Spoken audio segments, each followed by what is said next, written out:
Tervitus sõbrad, sedapuhku tervitan teid Ameerika kõige ägedamast linnast, mille nimi on Chicago. Chicago on teatavasti linn, mis üle Jaak Joala laulu tõttu on Eesti inimeste teadvuses seostatav rohkem kuritegevusega, sellepärast et siin käisid vähemalt selles laulus hirmsad asjad, olgu öö või olgu päev. Ja eks ta tõsi on, et nii nagu igas suurlinnas, vahet pole kas Ameerikas või kusagil mujal, on loomulikult ka Chicagos kuritegevust. Ja just nimelt kuritegevusest tahan ma sulle täna rääkida, aga üleüldse mitte sellisest ilmtingimata, millega sa ainult Ameerika suurlinnades kokku puutud, vaid sellisest kuritegevusest, mis võib sind tabada ka kõige armsamas ja ohutumas Eestimaa paigakeses. Täna olen ma sunnitud rääkima kuritegevusest, mis on seotud meie kõigi SIM-kaartidega. SIM-kaardid on need pisikesed plastmassist või papist või mis iganes materjalist, nad on tükikesed, mis veel mõnede telefonide sisse käivad. Ma tahan rääkida SIM-kaartide baashügieenist, sellepärast et SIM-kaartide vargused on muutunud järjest suuremaks probleemiks nii Eestis kui mujal. Lugu on nimelt selles, et kui sinu telefon ära varastatakse, siis tihtilugu ei tehta seda üldse mitte sellepärast, et kätte saada sinu telefoni, vaid selleks, et kätte saada sinu SIM-kaart. Tihtilugu on sinu telefon, usu või mitte, vähem väärtuslik kui SIM-kaart, täpsemalt kõik need hirmsad asjad, mida sinu SIM-kaardiga õnnestub teha.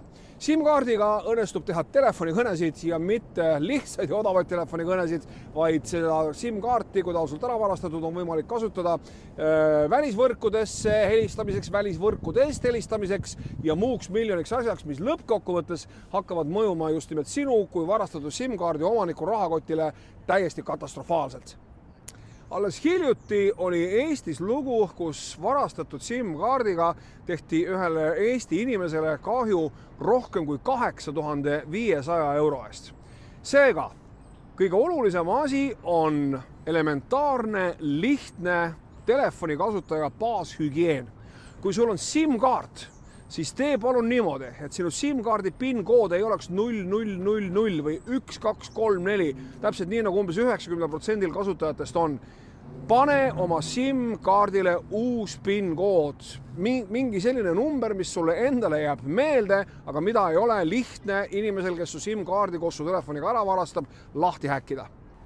Ja kui su telefonil ei ole SIM-kaarti, minu telefonil näiteks ei ole füüsilist SIM-kaarti, mul on e-SIM, siis palun veendu, et sinu ekraan oleks lukustatud mõne keerulisema kombinatsiooniga kui 0000 või 1234. Kõige parem on selleks kasutada loomulikult näotuvastust või pöidlatuvastust või mingit kolmandat nippi, ükskõik milline su telefon parajasti satub olema, aga palun tee nii, et su telefon oleks kindlasti kaitstud võimalike kurikaelade eest. Niisiis, ole sa Chicagos nagu mina täna või Vändras või Kilingi-Nõmmel või Viimsis või kusagil 4. armsas turvalises Eesti kohas, baashügieen telefoni puhul on väga-väga oluline ja vältimatu. Muuda kohe praegu ära oma SIM-kaardi PIN-kood ja ära jumala pärast saada telefoniga kellelegi teisele oma PUK-koode või mingeid muid olulisi telefoniga seotud andmeid. See lõppkokkuvõttes võib maksta sulle väga-väga valusalt kätte, kui sa niimoodi teed. Turvalist ja mõnusat SIM-kaardi kasutamist!